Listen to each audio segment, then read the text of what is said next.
I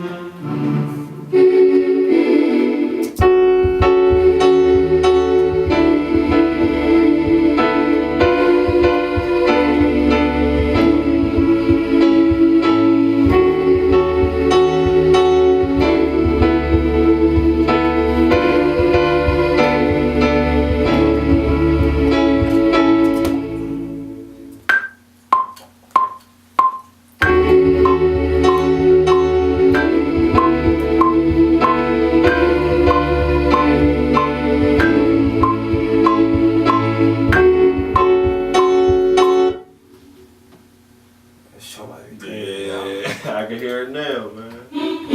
This project, Hello Dolly, started off, first of all, my last name Dolly, Jermaine Dolly, and so in high school I used to walk in class, and some of the teachers would be like, "Hello Dolly," and I used to be like, "Where y'all get this from?"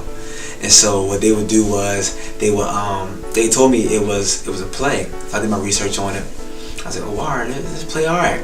So I've been singing since I was young, like little, but to myself though. You know, nobody really heard me for my mom knew, singing on my dad's side and all that.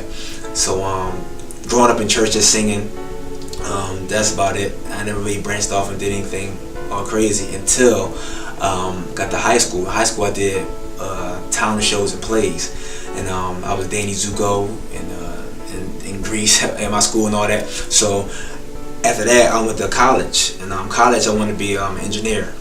But in college, you know, I actually found my man started playing for this guy named Praise One, gospel rapper out of Philadelphia, and went to rehearsals with him, and I used to sing.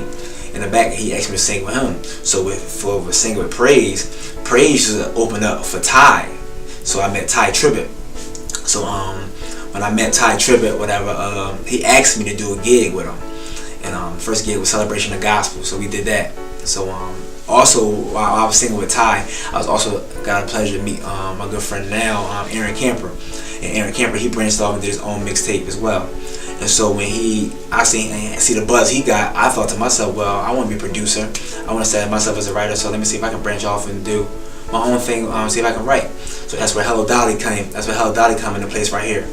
So what happened was, I was in the studio with my man Jerm, and usually you know I just be in there just chilling with him, vibing out. But then I just had the urge, I want to do a beat.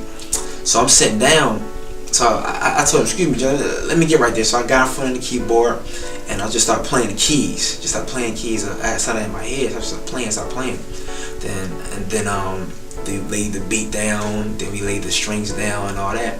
Then we came together. Then I start listening to it. It started looping. We looped it.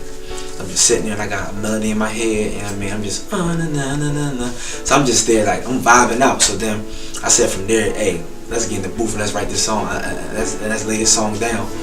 And the voice and that song like really means something to me, because in the last year from March 14th to now, it's like that's the first time I heard the voice of God.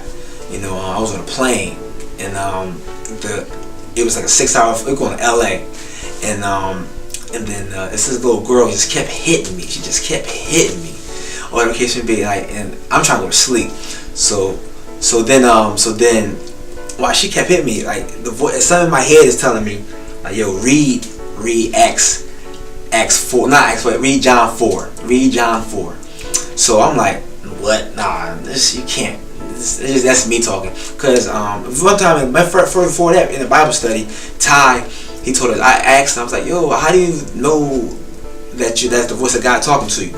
So he was like, yo, 9 times out of 10, if you hear yourself saying read the word or pray, that's the voice of God talking to you, because your flesh don't want you to pray. Your flesh don't want you to read your words. So I said, all right, bet. So I'm on this plane, so I'm going to sleep. That's me talking. Girl kept hitting my leg. First of all, I'm already mad. I got an aisle seat, so she just keeps hitting me, keep hitting me. I said, all right, God, what you want? Read John 4. I opened the Bible up, and it's the book of the Samaritan woman, the woman at the well. The woman at the well. I'm like, oh, this ain't for me. So I put my book down, put the Bible down, I put it back in my book bag. The girl hits me again. I said, all right, let me read this. So when I'm reading the book, first, the woman at the well, it goes to the well, and God is saying like, yo, my well don't run dry, that well will run dry. Keep reading. Then it's talking about how praising God in your truth, like it's paid to your true self. Then it goes on later on to read in the chapter. The guy, his son was sick, and he went to God and he said, God, I need you to help my son. And God was like, do you believe in me or not? He's like, no, I'm not doing it. I'm chill, I'm good on that. And so God came back. So the boy came back to God and was like, God, I really need you. And so then after that, God was like, do you believe in me, or do you just hear the works of what I do? He said, I really, really, really believe in you. So he said, go back home to your son. He's healed. And so he went back to his son. It said 1:30, his son was healed. And from there on the plane, I just started crying. And that's when I first heard the voice of God. So the song The Voice is just me saying like, yo, like you may be confused because you don't know if that's you talking or not. You know what I mean? Like, cause it's your conscience. So you hear yourself, like, especially you watch movies like Moses and all that. So you hear that. So just hearing the voice of God and just really fully understanding He's speaking to me on what it was, that really ministered to me. So that's where the song The Voice came from. Just a little girl hit me on my leg. The Voice, man.